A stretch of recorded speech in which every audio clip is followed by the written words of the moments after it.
어떤 사람이 죽어서 염라대왕 앞에 갔습니다. 염라대왕 옆에 있던 두 사람과 새로 그 앞에 서게 된 이 사람에게 염라대왕이 이렇게 말했다고 합니다.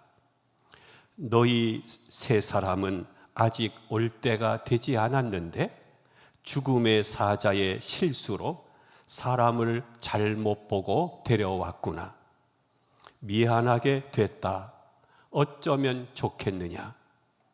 이미 장례식도 끝났으니 다시 돌아갈 수 없고 그러니 다시 태어나는 수밖에 없겠다. 이 일이 이렇게 됐으니 그 대신 한 가지씩 소원을 들어주마.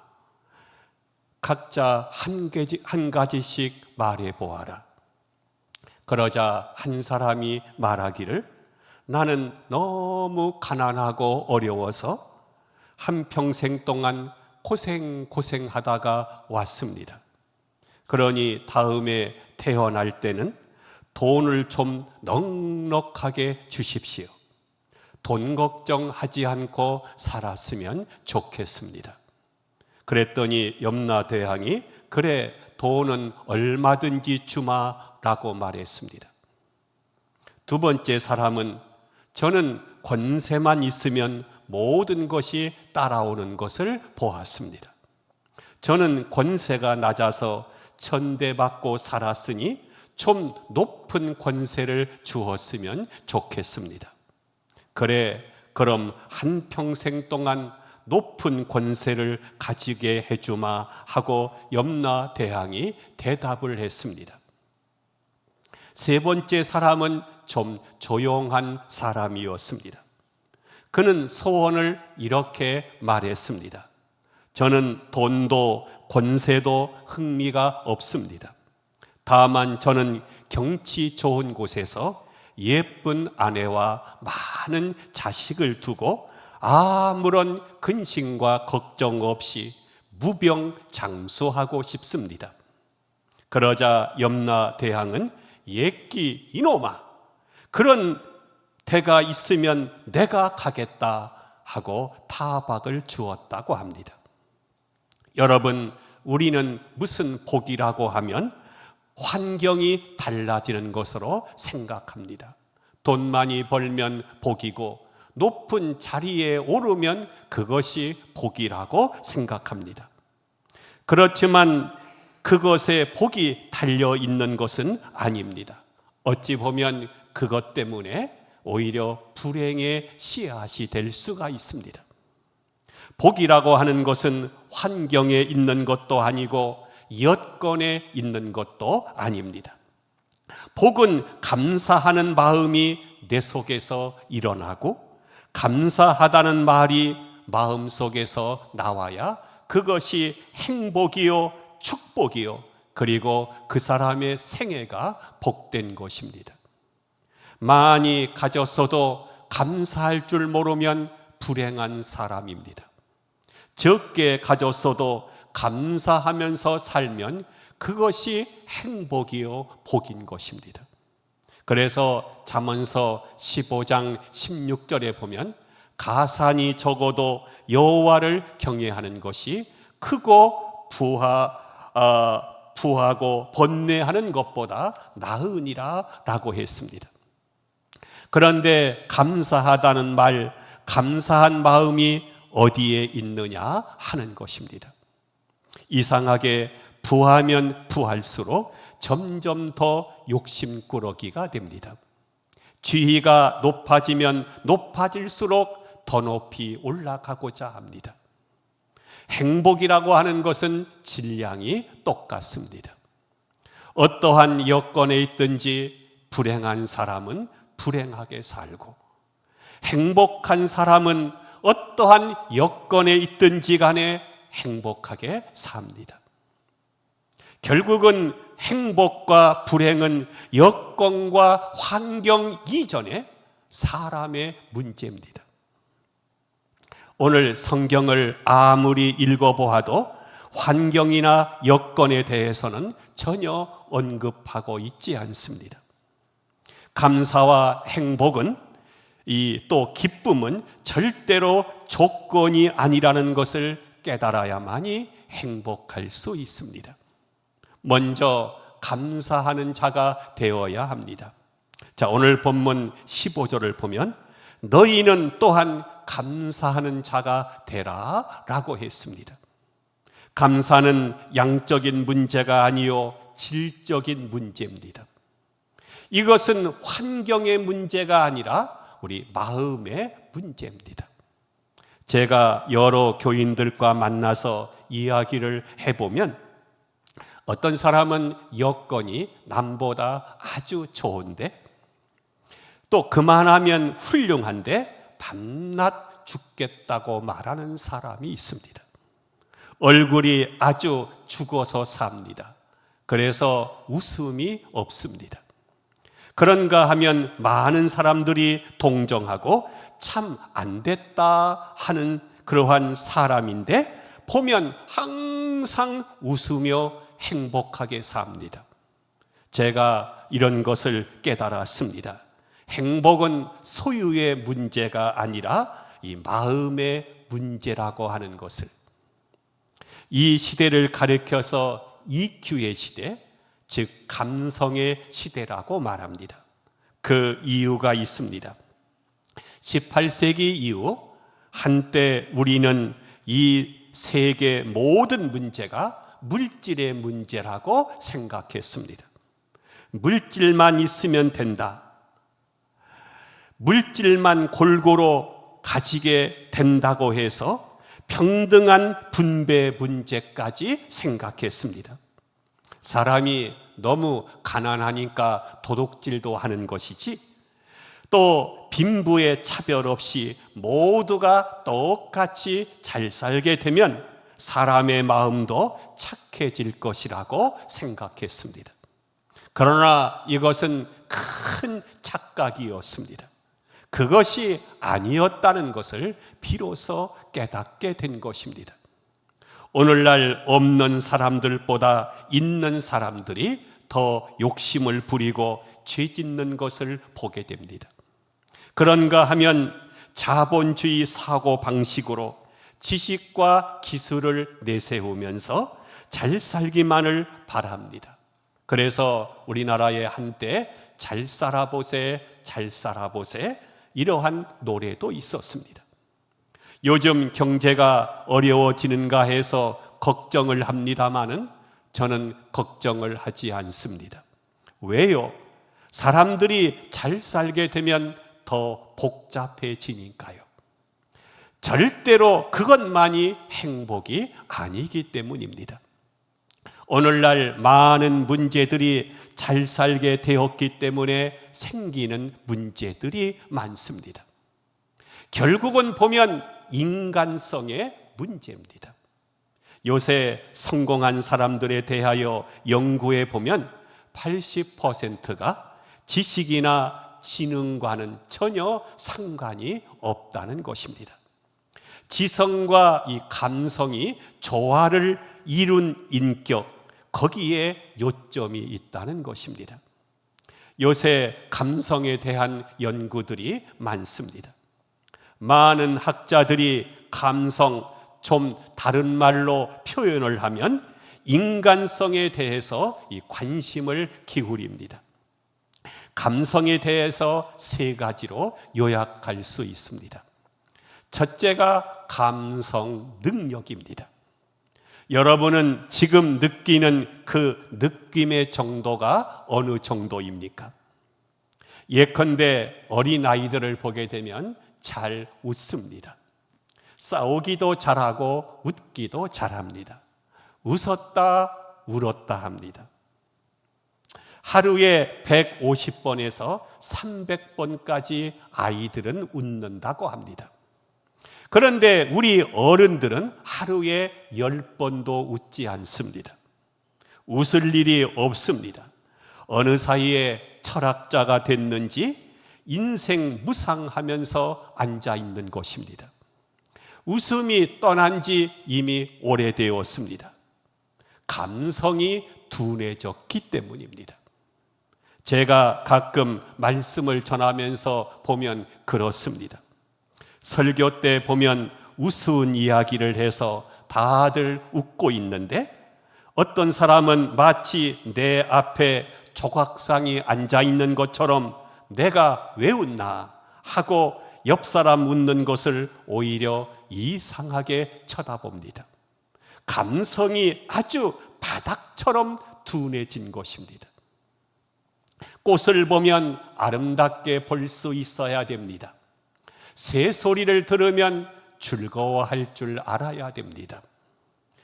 그리고 시를 읊으면 거기에 취해 들어가기도 하고 유머가 통해야 됩니다. 유머 감각이 없는 사람에게는 이 창작이 없습니다. 물론 행복도 없습니다. 남들은 다 통해서 기쁘다고 하는데 혼자 씁쓸해합니다. 어린 여학생들을 보십시오. 이 나뭇잎이 구르는 것을 보면서도 깔깔대면서 하루 종일 웃습니다. 그 깨끗한 마음은 어디로 가고 이제는 이렇게 감성 지수가 내려간 것입니다. 점점 올라가는 것이 아니라 내려간 것입니다. 그래서 감성 지수가 제로입니다. 그래서 누가 무슨 말을 하더라도 들을 마음이 없습니다. 흥미가 없습니다. 얼마나 불행한 일입니까? 두 번째는 다른 사람들의 감성에 대한 나의 반응입니다. 오래전에 우리 교회 선교위원장과 함께 이 아프리카 콩고 이 각군현 목사님이 선교하는 이 선교지를 방문한 적이 있습니다. 그런데 그곳에 사는 아이들을 만났는데 노래를 부르면서 막 양다리를 막 흔들면서 신나게 춤을 춥니다. 어렵게 사는 지역인데도 아이들이 얼굴이 얼마나 밝은지 모릅니다. 그런데 우리는 거룩합니다. 여러분들은 어떻게 반응하고 있습니까? 여기에 지금 기쁜 사람이 있어서 기쁜 이야기를 하면 그래요, 얼마나 기쁘세요, 정말 축하해요, 이렇게 동감하고 반응하면 좋겠는데 어떤 사람은 그렇지 않습니다. 옆에서 기쁜 얘기 하는데도 아니 뭘 그런 걸 가지고 유난을 떠느냐 하면서 초치는 것입니다. 또 남들 아픈 얘기, 슬픈 얘기를 하면 그 얘기를 들으면서 내 마음도 슬퍼지고 저려와야 하는 것입니다. 같은 느낌을 가져야 하는데 그런 것이 없습니다.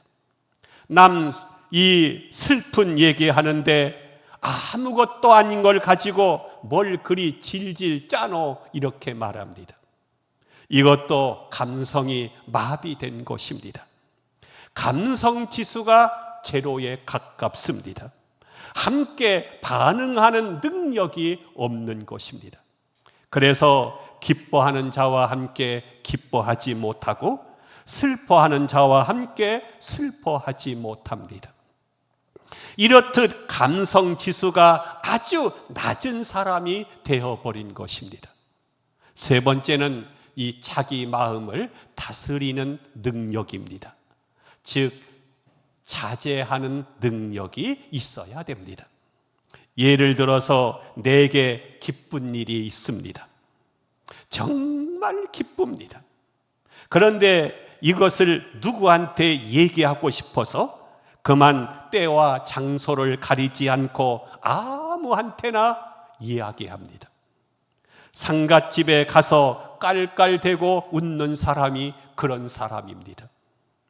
또 남에 대한, 상대방에 대한 배려의식이 없습니다. 다른 사람이 들으면 어떨까 하는 것을 전혀 고려하지 않고 입에서 나오는 대로 말해버립니다. 해마다 대학 수능 시험이 되면 시험일을 앞에 두고 모두들 걱정을 하고 기도를 합니다마는 시험을 치르고 난 후 발표가 나면 교회가 한동안 조용해집니다. 왜 그런지 아십니까? 합격한 사람은 불합격한 사람 때문에 말을 하지 못합니다. 합격한 기쁨을 말하고 싶지만 마음 아픈 사람을 배려하니까 말할 수가 없고, 또 불합격한 쪽은 초상집처럼 기분을 드러내게 되면 다른 사람들의 마음이 아플 것이라고 생각이 되어져서 말을 못합니다. 그래서 해마다 보면 그때는 한동안 조용합니다. 이것이 바로 배려의식이라는 것입니다. 이것이 절제요 자기 마음을 다스릴 줄 아는 것입니다. 내가 기쁘다고 해서 아무 데서나 기쁜 얘기할 수는 없습니다. 내가 화가 난다고 해서 아무한테나 화낼 수는 없는 것입니다. 분노가 있다면 이 분노 다음에 어떻게 될 것인가를 생각해야 됩니다. 내가 이렇게 화를 내게 되면 그 다음은 어떻게 될까? 이 생각을 하고 분노를 스스로 자제할 줄 아는 능력이 있어야 됩니다. 함부로 말해놓고 가슴을 치친다고 하면 그의 인생은 삐뚤어지게 됩니다. 이런 불행은 감성 지수가 낮기 때문에 오는 것입니다. 어떤 사람이 재미있는 논문을 썼습니다. 운전기사가 썼는데 교통사고의 80%가 욱하면서 일어난다고 합니다. 앞사람이 조금이라도 앞지르기라도 한다면 그 사람 성질 되게 급하네, 무슨 일이 있나 보지? 하고 그냥 지나갔으면 좋겠는데, 이 자식 봐라, 네가 앞질러 하면서 막 악셀레터를 밟고 확 핸들을 꺾다가 사고가 난다는 것입니다. 거기다가 운명을 거는 것입니다. 거기에 무슨 명예, 자존심을 내세우면서 싸우는 것입니다. 그래서 나도 모르게 욱하고 나오는 것입니다. 너무 감성 지수가 낮아서 자기 자신을 억제하지 못하는 것입니다. 슬픈 일도 그렇습니다. 내가 슬프다고 하지만 조금만 참으면 됩니다. 또 나 아프면 아팠지 이것 가지고 다른 사람들까지 괴롭히는 사람이 있습니다. 특별히 병원에 가보게 되면 그런 사람을 많이 보게 됩니다. 수술이 끝나고 무척이나 아픈데도 불구하고 꾹 참습니다. 얼마나 아프세요? 라고 물으면 괜찮아요, 참을만 합니다. 큰 고비는 넘겼는데요 라고 말합니다. 왜요? 내가 아프다고 하면 가족들의 그리고 주위의 사람들의 마음이 얼마나 아플까, 이런 생각을 하기 때문입니다. 나 하나 조금만 참으면 얼마든지 분위기가 좋아지거든요. 그래서 괜찮습니다, 괜찮습니다 이렇게 참는 것을 보게 됩니다. 그런가 하면 어떤 사람은 저 아픈 것이 무슨 벼슬이라도 하는 양 온통 주위의 사람들을 못 살게 굽니다. 이런 사람들 때문에 세상이 시끄러운 것입니다. 감성 지수가 낮기 때문입니다. 여기서 생각합니다. 내 이성으로 감성을 다스릴 줄 알아야 됩니다. 의지로 감성을 지배할 줄 알아야 됩니다. 신앙으로 감성을 자제할 줄 알아야 됩니다. 오늘 말씀을 보면 감사하라고 거듭 말하는 것을 보게 됩니다. 15절에 보면 너희는 또한 감사하는 자가 되라고 했고, 16절에 보면 감사하는 마음으로 하나님을 찬양하고 라고 했고, 17절에는 하나님 아버지께 감사하라고 했습니다. 이 패트릭 맥마은이라고 하는 사람이 2차 대전 때 작은 수레정을 타고 해군으로 군 복무를 하게 되었습니다. 수레정 선장은 존 F 케네디였습니다. 어느 날 갑자기 어둠 속에서 나타난 일본 구축함의 공격을 받아서 배가 완전히 부서졌습니다. 선원 14명 중에 2사람이 죽었습니다. 맥마흐는 얼굴과 판다리에 심한 부상이 생겨서 헤엄을 칠 수가 없었습니다. 존 F 케네디는 그의 몸을 구명대 위에 눕혀놓고 구명대 끈을 입에 문 채 무려 4시간을 헤엄쳐서 바닷가로 인도했습니다. 얼마나 감사한 일입니까? 맥마흐는 제대한 뒤 우체국에서 한평생을 봉사하다가 은퇴를 했는데 존 F 케네디와 이 사람은 너무나 가까운 사이가 되었습니다.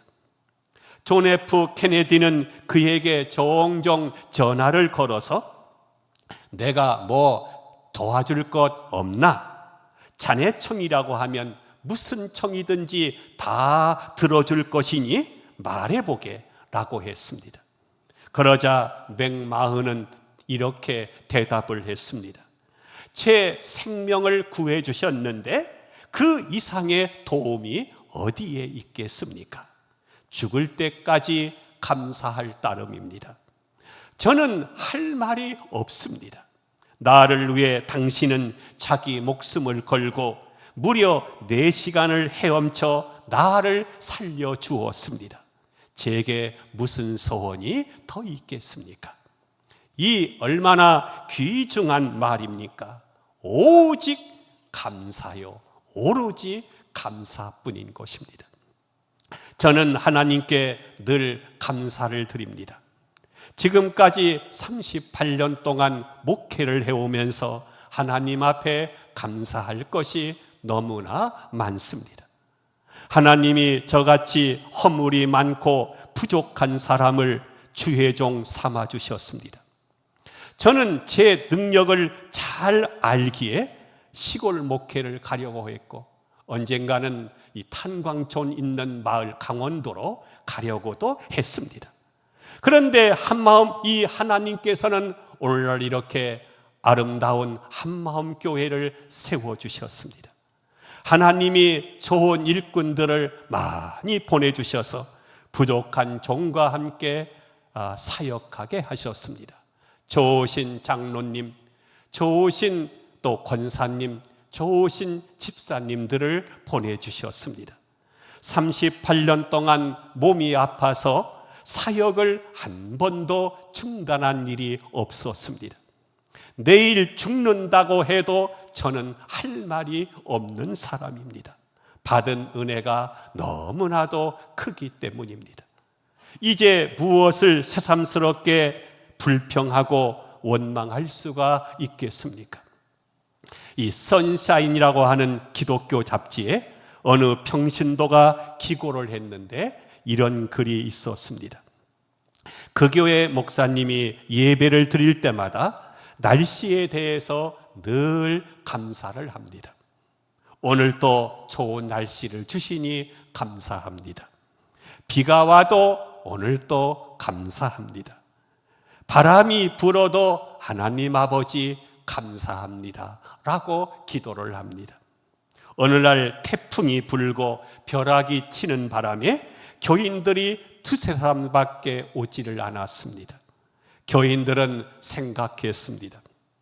우리 목사님이 오늘은 날씨에 대해서 감사하다는 말씀을 안 하실 것이다. 아니, 절대로 못 하실 것이다 라고 기다렸는데 목사님이 뭐라고 기도를 하는고 하니 하나님 아버지, 오늘 날씨가 매우 굳습니다마는 이런 날씨는 1년에 한두 번만 주시니 감사합니다 라고 하더랍니다. 여러분, 감사가 체질화되어야 합니다. 감사가 성품이 되어야 합니다. 감사가 문화가 되어야 문화인입니다. 자동차를 타고 다닌다고 해서 문화인이 아닙니다. 그 입으로 감사합니다를 제대로 하고 항상 감사합니다 하는 말이 입에서 충만해야 그것이 문화인이요 그리스도인인 것입니다. 감사의 인격, 감사의 성품이 되면 언제나 찬송하며 살아갈 수 있습니다. 어떠한 경우에도 범사에 감사할 수 있습니다. 모든 일들을 감사로 수용할 수 있습니다. 오늘 성경 15절에 감사하는 자가 되라. 그리스도인은 주신 은총에 감사하면서 살아가는 사람입니다.